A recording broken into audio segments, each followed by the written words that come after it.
bottleneck that space to be able to create the base load for industrial development? Thank you. Thank you very much. So, sometimes when I talk to my expatriate friends, when they say Nigeria is a nation of paradoxes, right? Some examples. We produce huge amounts of crude oil, and then we import the finished product. And rather than fix the problem fundamentally, address those refineries, we build the biggest refinery in the world. We have no power. Again, rather than fix the problem, we all go out and we buy generators. We don't have water flowing in our taps. We all go out and we drill boreholes. We don't have enough gas in the domestic market for various reasons that have been discussed here on this panel. I have been approached because Nlng is working, that we should now send the LNG back into the domestic market from where the natural gas came. As Austin discussed earlier, we don't have enough LPG.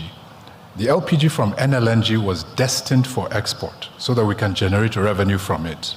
And we would have then produced our LPG from within the country.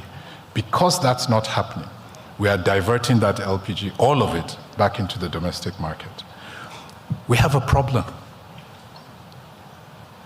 We never tackle things head on. We leave the problem to grow, to become a cancer, and then we try and find ways around it. When are we going to stop? The urgency, for me, is about the energy poverty we have in this country.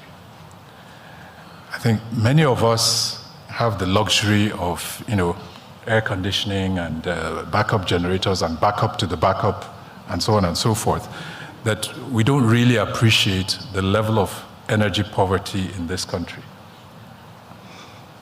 I go back to my village once in a while and I see it. There's an urgency for us to address that because the rest of the world is moving on, is continuing to develop. And as we discussed yesterday, our population is growing. I think yesterday Osage was talking about the youth that is emerging in that population and the sort of crisis that we could be creating for ourselves because of that energy poverty. So there's an urgency there from the poverty that we have. The second reason is the energy transition. If we don't do something now, at the end of the day, the solution will be dictated to us. And so we have the opportunity to take charge and actually plot out how we're going to manage our own version of this energy transition, plan it and execute it ourselves. But let me get specific around export. So we started this decline in gas supply. It really got bad within the last 2 years in particular. During that time, we had COVID, and during that time, we then had the Ukraine-Russia crisis. Demand has soared to levels we have never seen before. Prices last August were a record, never seen before. This was the period we're having the lowest gas supply ever. So we could not be there to play in that market. Coming out of that, contracts are now being signed with Qatar and the US in particular, a few other countries. LNG contracts are long-term contracts. So the biggest demand markets are locking themselves in to 20-year contracts, 15-year contracts. Now, do you know what our status is? We're under force majeure.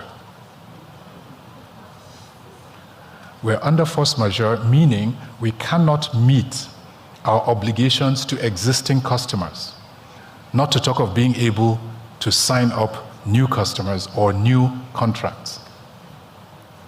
That's where we are, hence the urgency. But let me speak to couple of things on what we need to do. I'll just break it up, very high level. In my view, the short term, or the immediate, let me even say, not the short term, is security. We've got to fix that security issue. If we don't fix it, then this becomes one of the paradoxes, where we leave the security situation as it is and we start finding our ways around it. That has to be fixed. It will immediately unlock at least 30% out of the 40% gap that we have in Nlng, but also a lot of the gas that should have been coming into the domestic market. Medium term, or short to medium term, there was a conversation here about the decline in production. It's huge. A lot of the fields, a lot of the reservoirs are going into decline. We're beginning to see it because what's now being produced is a lot of water and all kinds of things that we're beginning to experience on the receiving end. How we address those, the decline is that most of the upstream producers have projects that they have planned to backfill the decline. Majority of those projects are either delayed or they've been suspended for one reason or the other. These are all above ground challenges that need to be addressed. So that has to be addressed. Then we have the medium to long term, and this is where, for me, the decade of gas plays such a critical role. We've talked about unlocking non-associated gas. We need something above and beyond the PIA to address dry gas, particularly offshore dry gas. The PIA does not provide enough for it. So there has to be something to deal with that. We have huge reserves of gas in the deep water that we have not even tapped into. From where I sit, we can deliver Train 7 if all goes well with the upstream gas supply. We cannot deliver Train 8 and beyond if we don't start tapping into the deep water. Thank you. The decade of gas addresses all of these, except for the security piece. Thank you. All right, thank you so much, Philip. Very